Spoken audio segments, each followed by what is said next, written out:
Eu resolvi fazer esse sarauzinho aqui com vocês hoje, porque eu fiz uma live esses dias com um parceiro de trabalho e aí me deu saudades, porque na época da pandemia eu fazia muitos saraus com vocês aqui. Muitas de vocês acho que nem estavam aqui, sei lá, que as pessoas vão e vêm, né? E aí eu resolvi hoje trazer essa ideia aqui pra gente poder conversar um pouquinho e ler algumas coisas que eu separei para vocês. Queria começar respondendo uma pergunta que eu recebi do Yuri, que eu vi que entrou aí. Eu vou aproveitar que ele tá aqui antes que ele vá embora, porque eu escolhi um texto para responder a pergunta dele e eu acho que é legal começar por ela, tá? O Yuri me perguntou, eu tive que anotar num papelzinho aqui: você sente que as pessoas buscam um conteúdo breve, raso, e rejeitam algo mais elaborado? Boa noite, Leila!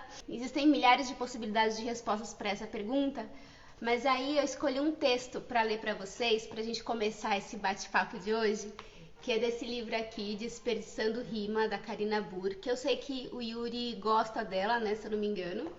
Ou eu tô enganada, não sei, porque às vezes eu confundo, né? Ou é a Letrux, ai, não sei agora. Bom, mas eu escolhi um texto aqui para responder a questão do Yuri, se as pessoas elas hoje não querem saber de conteúdos mais profundos. E o texto da Karina chama-se Glutamato Monossódico, que eu já li esse texto em outras ocasiões, mas como eu sei que nem todo mundo consegue ver tudo que eu posto a todo instante, lá vai o reprise para quem já conhece. É um texto muito interessante que é uma provocação para vocês.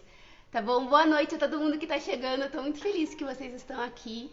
Muito feliz mesmo. Muito obrigada pela companhia nesse fim de domingo. Glutamato monossódico. Aquela coisa que tem no pó do miojo e em um monte de comida expressa, porque a gente tem muita pressa para deixar os sabores mais aguçados. Sabor já aguça. Existe para aguçar, não para ser aguçado. Antes, tinha guerra, brigava-se por tempero, dizia-se especiarias. Nossos ouvidos e olhos, além de nossa goela receptora de hormônios de galinhas inchadas, recebem toneladas do tal aditivo. Se não os apressados, não são fisgados. A música precisa ser cada vez mais rápida e alta, e só mais rápida e alta. Não para acrescentar, mas para trocar, exterminar outras formas. Os peitos cada vez mais inflados, caso pequenos sejam. Se forem grandes, o ideal é diminuí-los, para depois inflá-los nos métodos atuais. O videoclipe de 4 minutos é longo. A edição do filme tem que deixar o sujeito tonto. Não é para acrescentar, é para trocar, para acompanhar a estabanação geral. A grande jogada é nausear a criatura para emocioná-la no vômito. São Paulo contém glutamato monossódico. Aqui até vereador glutamata. Ele abusa do tempero, ele não mata um, mata 36. O que é um nos tempos de hoje? O que é? Mariana conta 1, Coronel Telhada 36. Cada vez menos com pausas e cada vez mais agonia. A cidade menos silencia. A campeã era a estação da Sé, lá pelas 18 horas. Foi ultrapassada, coitada, por uma linha amarela. Saí do Butantã tranquila, ia caminhando, pensando, e o ônibus chegou chegando. Aquela lotação que a gente já conhece, mas achei todo mundo mais apressado naquele dia. Quando aconteceu o movimento de descida coletiva, fui junto. Não contrariaria o fluxo. Eu estava tranquila e nem pressa tinha nenhuma. Eu fui levada na correnteza sem me esforçar, sem nem pensar. Não precisava, mas ia ser bom pegar o metrô, chegaria mais rápido. Ainda sem forças para sair do fluxo, minha alegria era quando chegavam as escadas rolantes e eu podia, pelo menos nesse dia, ficar quieta ali, sem subir, correndo pela esquerda, como faço quase sempre. Aí eu respirava tanto, mas elas acabam um dia. Cheguei onde queria e todos queriam também, na Avenida Paulista. Fiz todo o percurso sem prestar atenção em nada, sem olhar para uma interdição de sentido, só a deixei fluir e pela primeira vez isso tinha um sentido ruim. Cheguei ao meu destino antes da hora e fiquei esperando meu namorado, olhando o povo apressado. Outro dia, fui assistir de novo um filme que gosto muito, O Sétimo Selo. Me deu uma coceira no braço, uma sede, achei o sofá duro, não achava a posição. Me lembrei do e-mail que não respondi, o tempo que estava correndo sem resposta, não conseguia desligar do dia. Aí me deu um sono irreal para mim naquele horário. Decepcionadíssima, levantei e fui dormir. Um desfecho medíocre na minha crise de abstinência monossódica. É um filme glutamato zero. É um filme força total, que bate na cara, mostrando que eu talvez tenha perdido a capacidade de ser espectadora que respira e simplesmente recebe.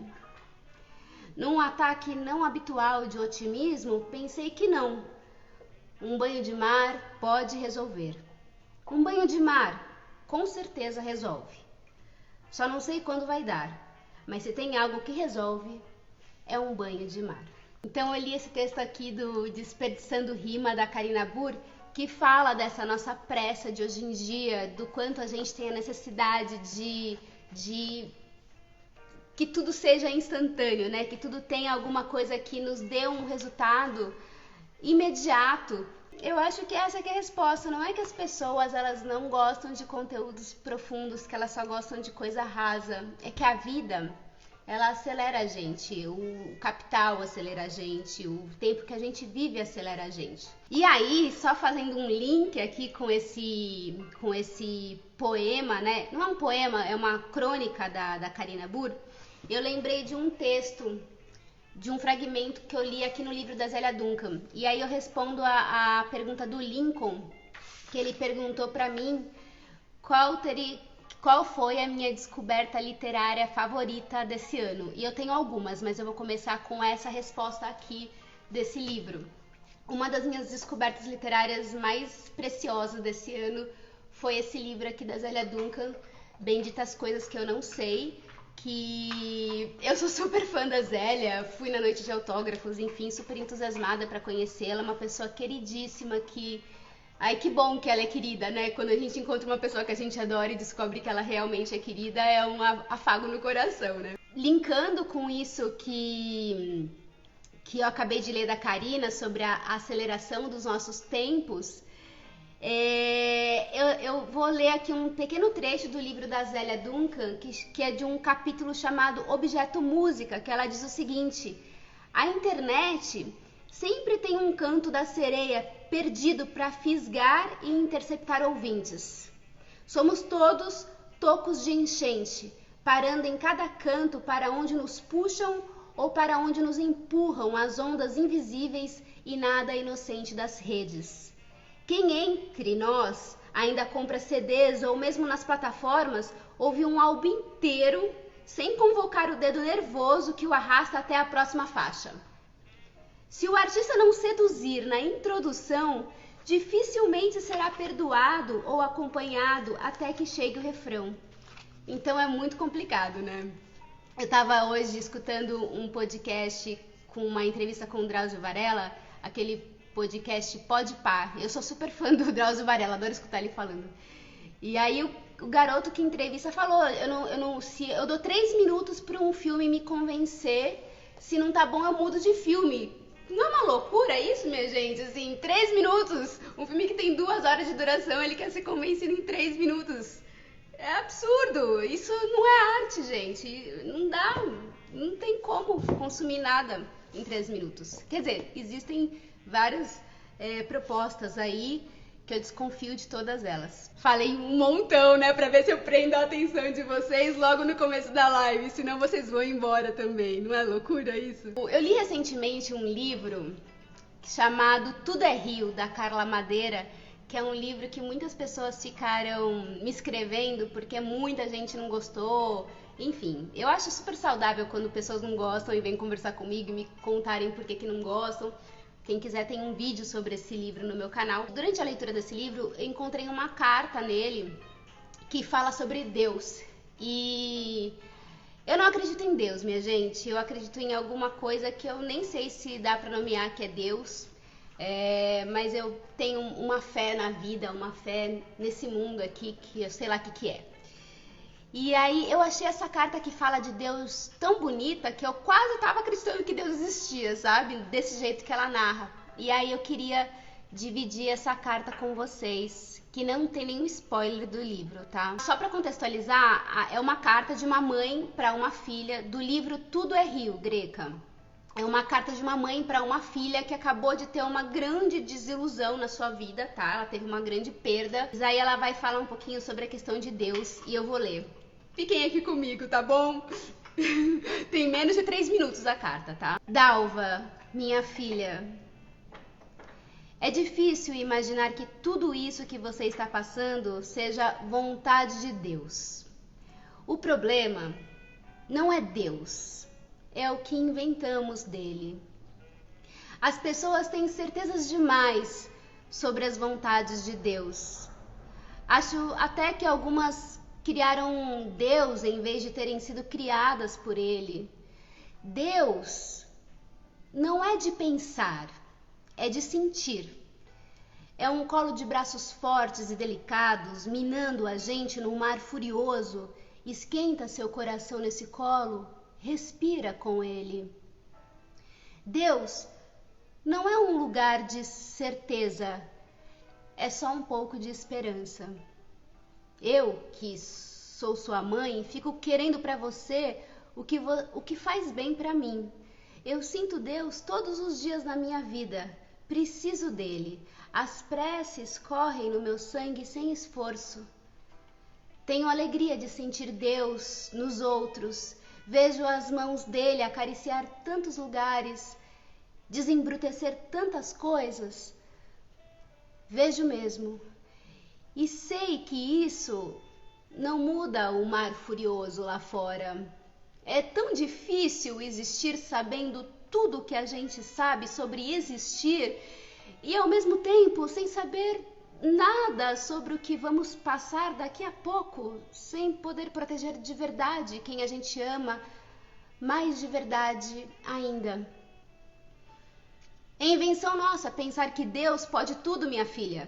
Peça a Deus para voar, nem ele pode fazer isso, ia ter que fazer você ganhar asas, virar um passarinho, e aí não seria mais você, nem seria Deus. Seria a fada madrinha que faz ratinhos virarem cavalos e abóboras, carruagens. Isso é alterar a natureza das coisas, fazer outra forma, e sendo ele Deus, não pode corrigir nada que ele mesmo fez. Já pensou a gente ficar mandando Deus fazer de novo até ficar bem feito? Igual eu tenho que fazer com Benedita aqui na fazenda, não tem cabimento. É difícil para o homem que manda e desmanda aqui na terra entender que Deus não existe para fazer as nossas vontades, nem para vigiar cada gesto nosso, ficar contando pecados, exigindo coisas que não podemos dar. A contabilidade de Deus é outra. Eu não preocupo com o que ele quer de mim. Vê se eu vou preocupar com isso. Quando ele quer alguma coisa, sabe se pode virar como ninguém. Eu gasto mais em pensar o que eu quero de Deus. Pedir a Deus para não sofrer é como pedir para voar. Mas a gente pede a si mesmo e depois fica com raiva do pobre coitado. O sofrimento é certo como a morte e tão inegociável quanto. Vem às vezes de um jeito bruto demais. Tem gente que passa por coisas insuportáveis, uma atrás da outra. O sofrimento muitas vezes vem injusto na falta de injustiça do homem, na falta das coisas, na falta de entendimento, e vem intolerável na violência de perder um filho. Essa é a pior cara dele. E mesmo te amando muito, não posso saber o tamanho da sua dor. Nunca olhei no olho do sofrimento para valer. Morro um pouco com isso de não poder saber de verdade do seu sofrimento. O que peço a Deus com fervor é para dar conta. Pede também, filha. Pede para dar conta. A gente passa a vida pelejando com o dilema de existir ou desistir, com o que é bom e o que é ruim, o certo e o errado, a morte e a vida. Essas coisas não se separam. O lugar que dói é o mesmo que sente arrepios. É no corpo, no amor e na liberdade de escolher as coisas que a gente fica inteiro ou despedaçado. Então pede para a parte boa dar conta da parte ruim. É isso. Tem mais um trecho, mas eu acho que tá suficiente. Essa carta é maravilhosa, na sua leitura ficou mais linda. Obrigada. Macabeia, você incorpora também, parece que o personagem já está em você. Eu não incorporo nada, gente. Atores não incorporam nada. A gente apenas finge que é, faz de conta. Meu pai tá aqui falando. Ainda questiono esse Deus com nome próprio. Penso sempre que é esse Deus com toda essa sina de carregar as dores nos braços. Eu acabei não respondendo o resto da pergunta do Lincoln, que ele perguntou quais as minhas descobertas literárias até esse momento do ano. Eu falei então do livro da Zélia Duncan, Benditas Coisas que Eu Não Sei. Tem um outro livro que eu li que me tocou muito o coração, que é esse aqui, O Pássaro Secreto, da Marília Arnaud, que ela é uma escritora de João Pessoa. E a Marília me enviou esse livro aqui de presente. Eu gostei muito desse livro. Tem vídeo sobre ele no canal também. É uma prosa poética maravilhosa, que eu adoro prosa poética. E um outro livro também que me impactou bastante nos últimos tempos, que eu li, que eu compartilhei um montão com vocês, é o livro Amor Mais Que Maiúsculo, que são cartas da Ana Cristina César, o Luiz Augusto, que foi o namorado dela de adolescência. E ela faz um intercâmbio para Londres e ele tá em Berlim, e eles se comunicam com essas cartas. E ela tem só 17 anos. E é um desbunde, assim, essas cartas, gente, de uma maturidade. Ela era muito prodígio, a Ana Cristina César. Então eu recomendo muito que vocês que gostam de cartas e gostam de coisas assim mais autobiográficas, eu recomendo muito. Eu não tenho aqui o livro da Ana C impresso, físico, eu li ele no Kindle, que eu recebi da Companhia das Letras. O Felipe perguntou aqui se ele falou: você disse que não pretende ser escritora, mas se um dia você escrevesse um livro, seria mais autobiográfico ou uma ficção? Aí eu fiquei pensando sobre essa resposta. Eu de fato nunca imaginei escrevendo um livro, né? Eu não me considero uma escritora, embora eu tenha recebido essa nomeação recentemente da minha querida amiga Aline Bey. Se eu fosse escrever alguma coisa, não seria ficção. Acho que eu não sou muito boa de inventar histórias, assim, sabe? De criar uma narrativa. Acho que não é muito a minha pegada, assim. Eu sou uma pessoa que eu olho para os textos, para literatura, e imagino levar para o palco, sabe? Eu gosto dos personagens que os outros criam para eu, de repente, levar para o palco. Então, se eu fosse escrever alguma coisa, seria alguma coisa mais autobiográfica, talvez, né? Como é o meu podcast recente, que é o Segredos de Liquidificador, que eu vou narrando fatos da minha vida e intercalando, assim, com histórias que eu faço as conexões. É um pouco egocentrismo isso, né? Egocentrado falar de mim, mas enfim, eu acho que eu nunca vou escrever um livro, mas eu já pensei em transformar os episódios do podcast no futuro num livro, sim, sabe? De pegar tudo que eu escrevo e de repente formatar num livro, que eu acho que pode ser interessante pra ter na internet, né? Não pra vender, procurar editora, essas coisas. O Ronaldo tá dizendo que eu seria uma ótima escritora, mas é que não é muito a minha praia mesmo. A Macabeia, vocês comprariam um livro meu, vocês são corajosos.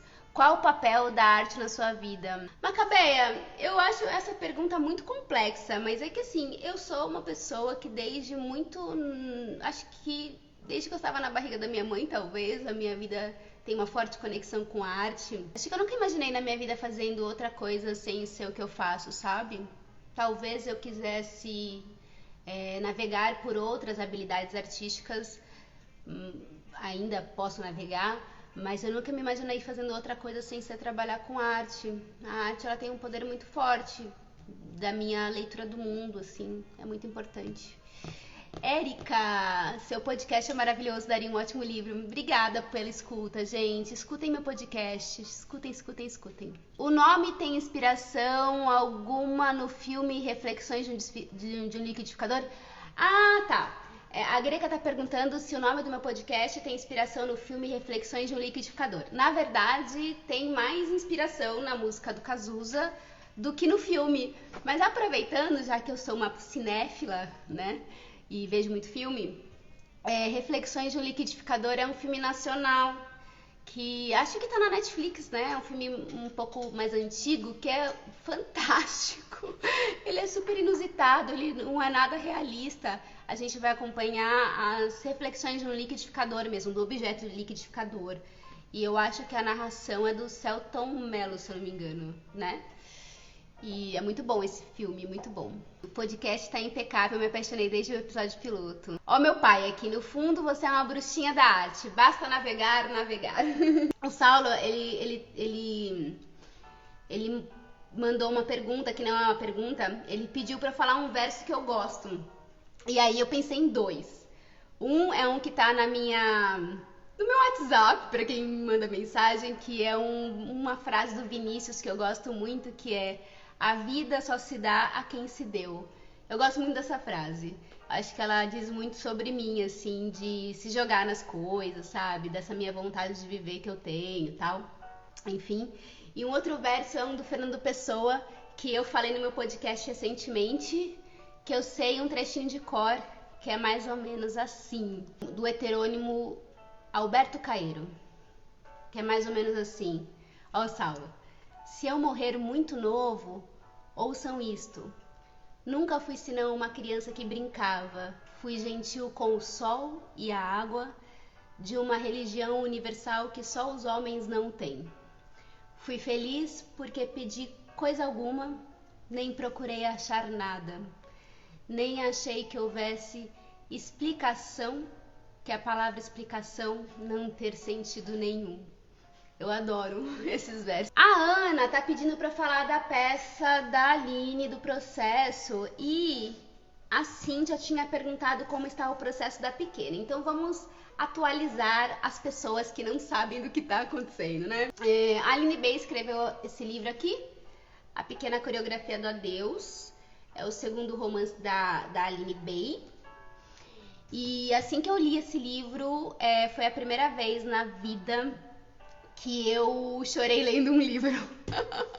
Eu não sou uma pessoa muito chorona quando eu assisto as coisas. E nem quando eu leio, então, muito menos. Não leio, assim, não choro quando eu leio livros. Eu fico emocionada, eu fico sensibilizada, mas lágrimas não me vêm. E aí, quando eu terminei de ler A Pequena Coreografia do Adeus, me vieram algumas lágrimas, porque ele tem um significado muito forte aqui no final dele sobre a transformação de uma pessoa numa artista, né? Tem vários, você pode analisar esse livro aqui por vários vieses, mas pra mim o que me pegou foi o nascimento de uma artista, né? O reconhecimento de uma escritora aqui nesse caso. E aí eu chorei, fiquei muito emocionada. E aí depois de alguns dias eu escrevi pra Aline falando que eu teria muita vontade de adaptar esse texto pro teatro, e ela ficou muito emocionada. Eu perguntei se ela me liberava os direitos autorais, porque a gente precisa de direitos autorais para fazer uma peça. Precisa pagar, inclusive, a pessoa pelos direitos autorais, né? Eu acho bom falar essas coisas, porque às vezes as pessoas acham que as coisas brotam, né? E não, tem todo um trâmite burocrático por detrás. E aí eu comecei então a pensar nessa ideia, e só que o processo ele tá bastante lento, gente. Eu tô com bastante dificuldade de realizar esse trabalho. Tá sendo um trabalho doloroso, vamos dizer assim, no sentido da criação, porque eu enfrentei uma criação de uma peça há 2 anos atrás que foi muito fluido, sabe? Foi muito fácil de fazer. Fácil no sentido de que as coisas... Sabe quando você parece que baixou o negócio como a Macabede, se incorporou o negócio? Foi isso que aconteceu. E com esse trabalho aqui tá sendo um pouco mais difícil. E eu sei por quê. Porque eu tô me sentindo extremamente cobrada. Ninguém tá me cobrando, mas eu me sinto cobrada. Eu me sinto na obrigação de fazer uma coisa muito maravilhosa com esse livro. Porque é o livro de uma pessoa que eu admiro muito. Então eu quero fazer uma coisa brilhante. E talvez não seja brilhante, aí que tá meu erro, né? Mas eu tô construindo ferramentas para que me ajudem no processo da construção desse personagem. Então eu comecei a estudar balé, faz mais ou menos desde março que eu tô fazendo balé, eu nunca tinha dançado e o balé é um elemento importante desse livro.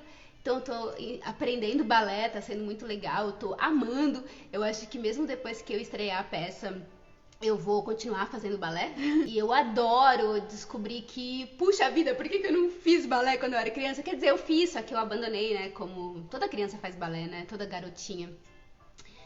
E aí eu tô adaptando o texto e aos poucos eu tô levando pro palco pra ver como que funciona a fala na boca, né? Essas coisas. E a minha ideia seria estrear agora no segundo semestre. Eu não sei ainda se isso vai ser possível, por várias questões operacionais, assim, né? Eu dependo muito do meu parceiro, do Bira, né? Que é meu companheiro de vida, pra fazer cenário e tudo mais. E talvez ele tenha uma viagem, ele tá filmando, agora tá em Brasília hoje fazendo filme. Então depende de uns acertos, né? Práticos. Aí eu quero fazer essa peça num teatro e transmitir simultaneamente ao vivo. Eu queria fazer uma coisa meio metaverso, sabe? Que as pessoas tivessem a experiência ali no presencial, mas que no online ela também tivesse a mesma experiência, como foi o Que Deus Vem, a peça da Clarice, só que estaria com pessoas ali no teatro no momento. Então é uma ideia mirabolante que eu tive e eu quero fazer dar certo, eu quero fazer acontecer, sabe? E é um desafio, mas é isso. Por hora é tudo que eu posso dizer, mas essa peça aqui vai estrear num futuro muito próximo.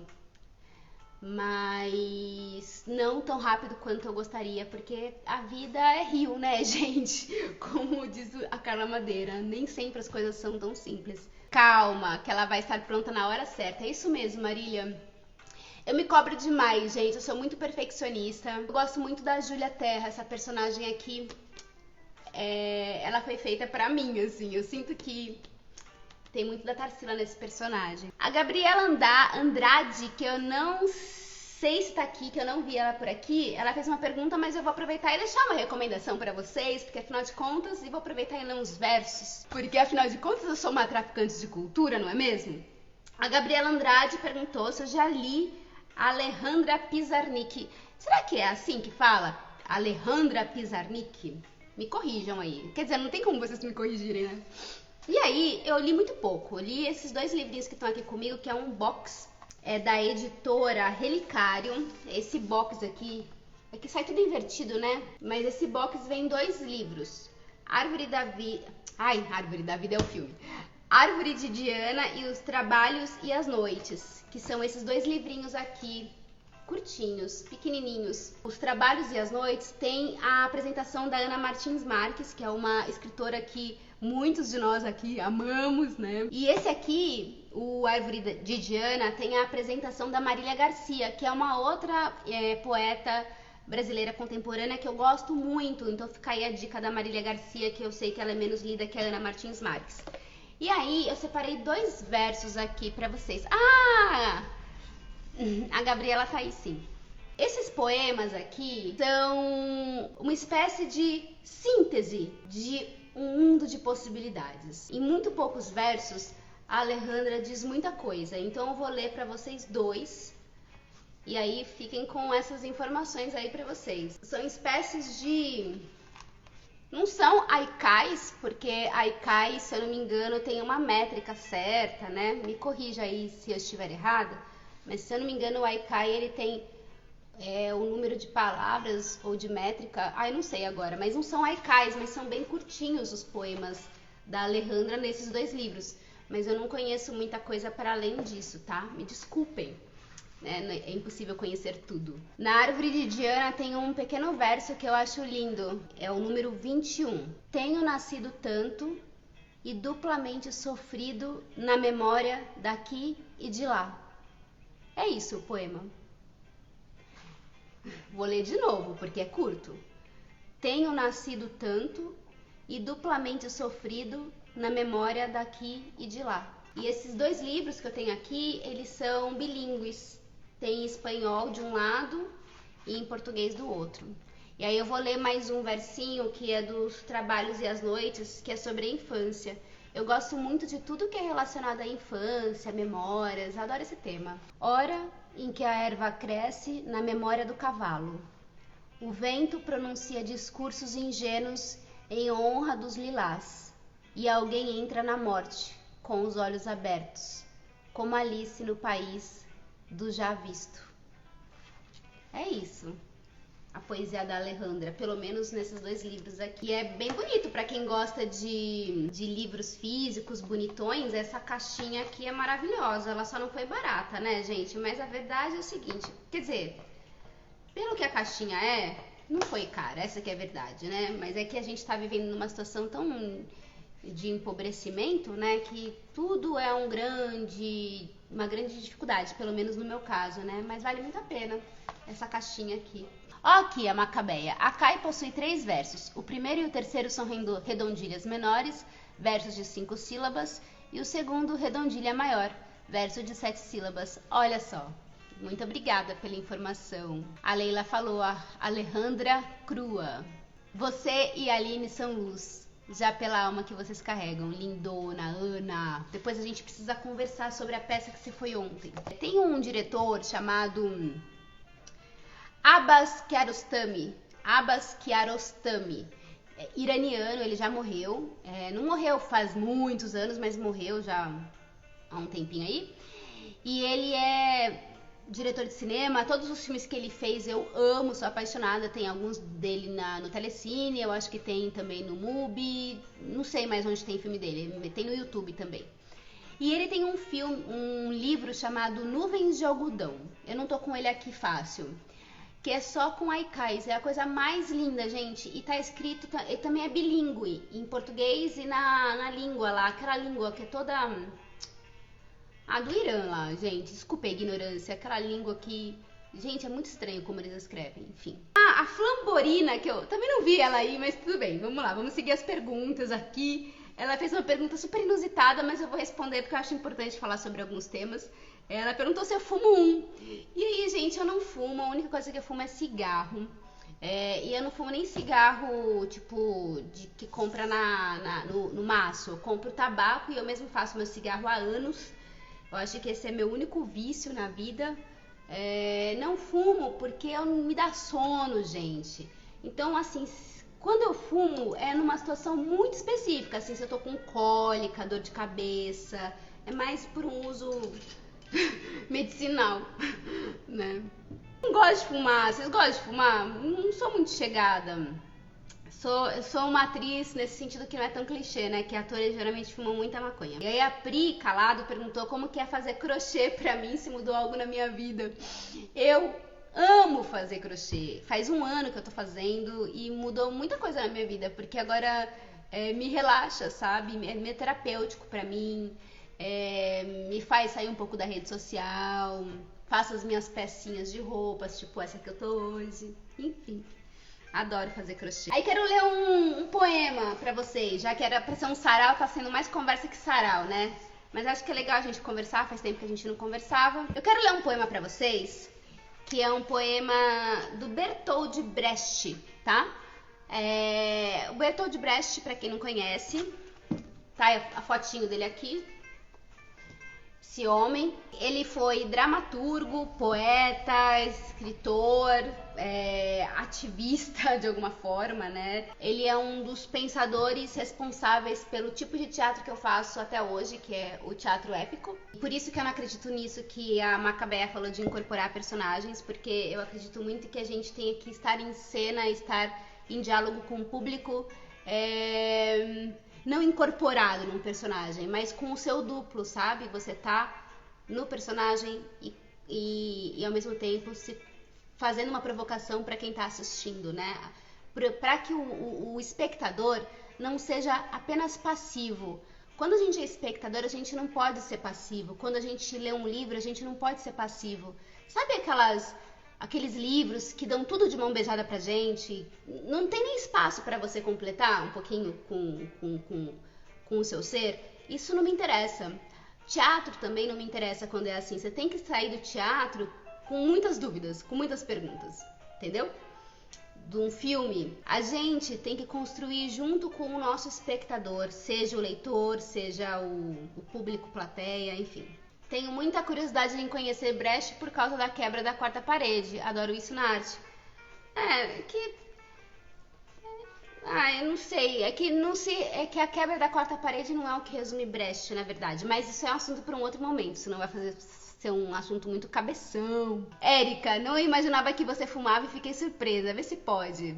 Érica, eu faço tanta coisa que você nem imagina. Quando a presidenta Dilma foi presa na ditadura no presídio Tiradentes, havia uma frase do Brecht na parede: triste o povo que necessita de heróis. Então, essa frase, Macabeia, é de uma peça do Brecht chamada A Vida de Galileu Galilei, que inclusive eu fiz no teatro com o Grupo Folias, que é o grupo que eu fiz parte durante muitos anos aqui em São Paulo. E foi uma peça fantástica que nós fizemos, que ficou em cartaz durante muito tempo e ganhamos prêmios. Era uma peça maravilhosa, modéstia à parte, que eu fazia. E ele diz, o Galilei, quando ele tá ali sendo condenado, ele fala triste do povo que precisa de heróis. Eu sempre falo isso, né? Por isso que eu fico um pouco receosa quando alguém fala assim, sou sua fã, porque fã é um lugar assim que você coloca a pessoa num pedestal, né? E não é legal quando a gente coloca alguém num pedestal. Vou ler o poema. Estão comigo?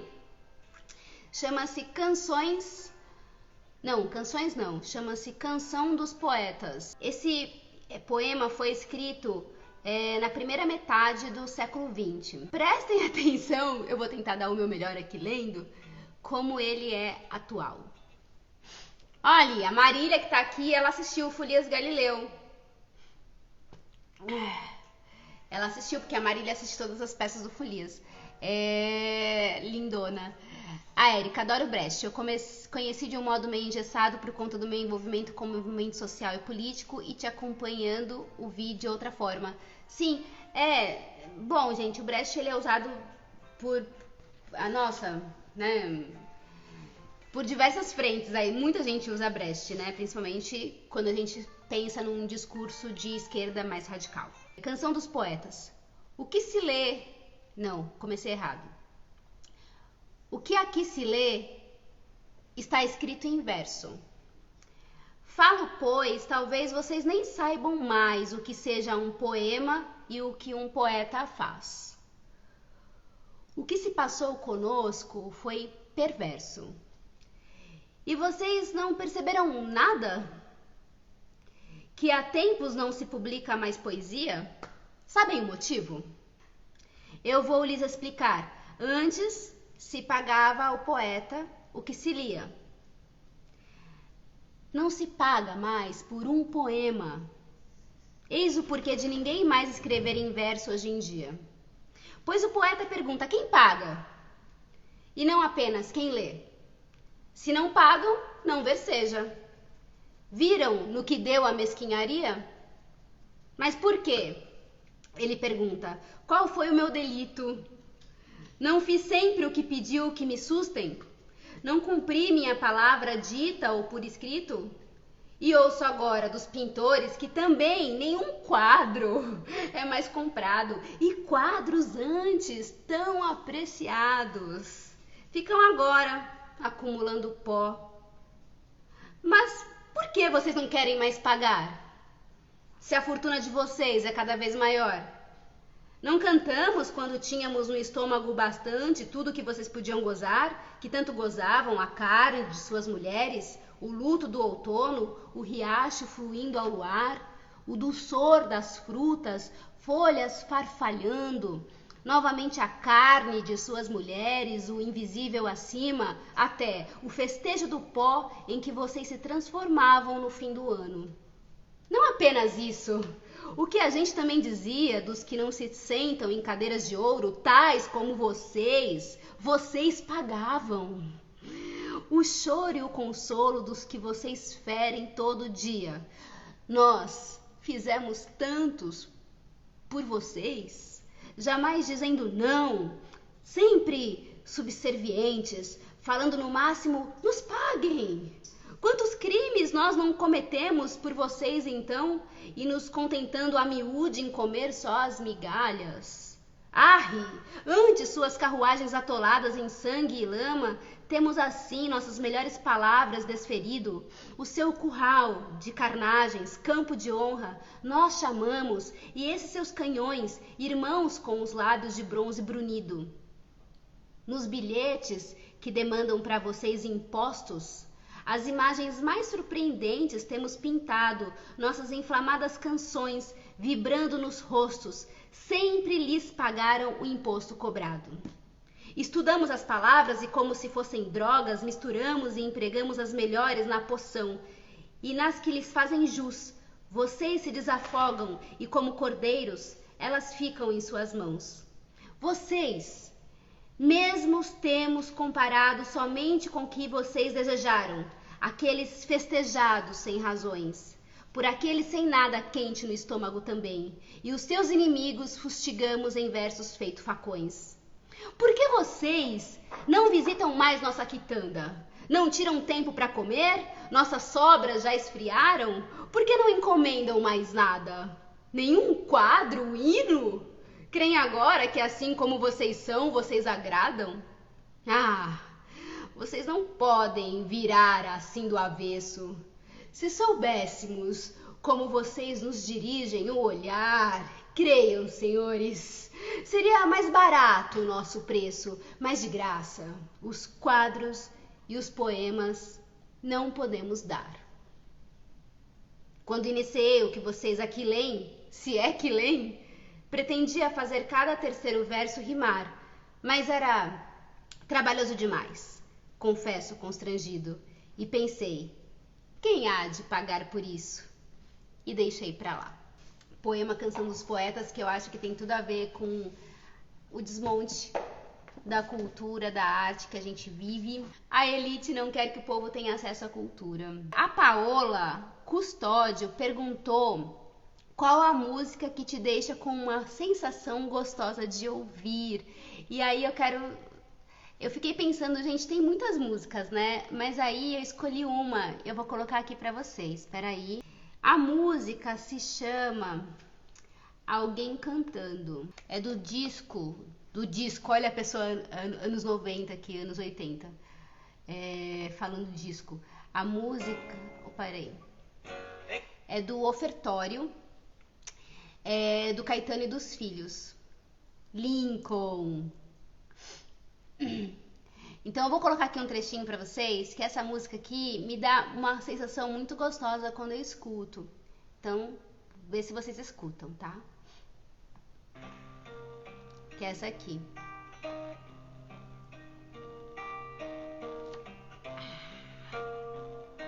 Você também fala disso, Yuri? É que, gente, eu nasci nos anos 80, né? Eu amo o Ofertório. E eu fui no show e adoraria ir de novo, mas acho que não vai ter mais, né? Que pena. Mas eu sou muito fã desse álbum e eu escuto, acho que toda semana. Não enjoo, nunca. Vou falar pra vocês de duas coisas que eu tô lendo aqui simultaneamente, que em breve vai ter vídeo no canal, que é sobre o Caio Fernando Abreu. Então eu tô lendo esse livro aqui, Inventário de um Escritor Irremediável, do Caio Fernando, que é uma biografia dele, escrita pela Jeane Calegari, e eu tô adorando esse livro aqui. Em breve vai sair um vídeo pra vocês sobre o Caio. E aí eu comecei a ler um livro de cartas dele aqui no Kindle. Eu queria ter comprado o livro, mas esse livro não é mais disponível físico. Eu encontrei na estante virtual, tipo, por R$200. Eu não vou pagar R$200 num vídeo, né? Num livro. Mas é esse livro aqui do Caio Fernando Abreu Cartas, que eu comprei pela Amazon e paguei no Kindle R$17. Então eu preferi ter no Kindle do que pagar R$200 no físico, que infelizmente não é pro meu poder aquisitivo, né? Mas eu tô lendo esses dois livros. E aí eu encontrei no livro de cartas do Caio hoje uma carta que ele escreveu para Bruna Lombardi, que eu já vi várias vezes esse trecho por aí na internet. E engraçado, Caio Fernando Abreu caiu na internet como Clarice, né? Virou uma coisa assim meio a Deus dará, né? Meio autoajuda, sei lá o que aconteceu. Mas assim, infelizmente ele não é tão valorizado como deveria ser, porque ele era muito foda, né? Pela nova geração, né? Pelos mais jovens. Porque parece que ele é um escritor de autoajuda. Mas enfim, eu tô falando isso porque encontrei uma carta dele para Bruna Lombardi, que ele escreveu em 1981, e tem um trecho que eu achei muito bonito, que eu sempre via por aí, não sabia de onde era, que diz o seguinte: está tudo muito ruim e nós precisamos mais do que nunca ser solidários uns com os outros, trocar estímulos. Assim, olha, eu sei que o barco tá furado e eu sei que você também sabe, mas eu queria te dizer para não parar de remar, porque te ver remando me dá vontade de não querer parar de remar também. Achei muito bonito isso, eu acho que tem tudo a ver com o tempo que a gente vive e também pra gente perceber o quanto que o mundo nunca muda, né? Assim, é tudo rio, né? De alguma forma muda, porque as novas gerações vão evoluindo, né? Se modificando, mas alguma coisa na essência do mundo não se modifica, então sempre tá muito foda e muito difícil. Tem um trecho que ele colocou numa carta que ele escreve, que ele cita a Nélida Pinhon, que na nossa profissão de artista, todos os dias alguém bate à nossa porta e nos convida a desistir. E é uma realidade essa de nós artistas, mas enfim, eu acho que são com essas palavras assim que eu queria dizer para vocês, obrigada por estarem aqui, quem ficou até o final, né? Obrigada por acompanharem meu trabalho. Todo dia eu sou convocada pelo mundo a desistir, todo dia é uma batalha, não é fácil. Quando a gente tem uma vocação, né, um desejo, quando a gente é convocado para fazer um trabalho, a gente não desiste dele, mesmo com todas as dificuldades, né? Bom, os recadinhos finais. Eu tô com um podcast novo que algumas pessoas comentaram sobre esse podcast. Chama-se Segredo de Liquidificador. Ele está disponível em todas as plataformas de streaming. É um podcast bastante diferente do que eu faço no canal, que ele é mais intimista, onde eu conto histórias pessoais e aí eu acabo fazendo minhas conexões com livros que eu gosto, com filmes que eu gosto, e conto segredos, né, que eu digo que são histórias ao pé do ouvido. São episódios curtos, de 15 a 20 minutos, 21, não são muito longos. Eu acho que, na verdade, é bem curto mesmo, mas para a realidade de hoje, 20 minutos é um bom tempo. E ele não sai toda semana, eu não consigo disponibilizar toda semana um episódio novo, porque escrever é um trabalho árduo, para mim não é fácil, né? Porque não tenho treino para isso. Então, eu também não consigo ainda fazer esse trabalho com mais frequência, justamente porque eu não ganho para fazer ele, né? É um trabalho meio que filantrópico, o podcast. Agradeço muito aos apoiadores do canal, que também me ajudam financeiramente, né? Eu sei que tem pessoas que não podem apoiar financeiramente, mas é bastante importante esse apoio, então agradeço muito a quem apoia. Continuem aí acompanhando, eu sei que a gente tá um pouco estafado de rede social, mas infelizmente ou felizmente essa aqui é a nossa via de comunicação, então se vocês não estiverem recebendo meus posts, minhas coisas, dá uma visitada na minha página, que eu sempre tô fazendo alguma coisa, recomendando alguma coisa. Tem vídeo no YouTube toda semana, tem o podcast, então temos muitas coisas aí. Gente, boa noite Yuri, boa noite todo mundo que mandou pergunta, não consegui ler todas, mas é isso. Vrá! Boa semana pra vocês e até uma próxima oportunidade.